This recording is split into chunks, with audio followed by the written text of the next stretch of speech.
Okay, let's start the engines and see if the GPS browns out. No brownout, that's good. That means that the GPS is on a dedicated battery. Sweet, both engines started real easy. And the tachometer somewhere around 650, that's good. Everything's looking great. Let's go through an experiment. Let's do an experiment that's particular to Yanmar.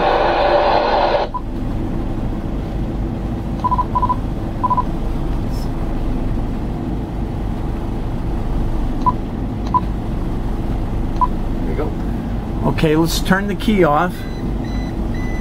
Turn the key off. No, leave it. Now try to turn. It won't work.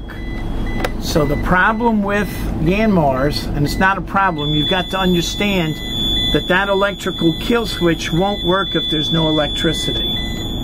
So people have a bad habit of turning off the key and the motor won't turn off. Then they press the button and the motor won't turn off.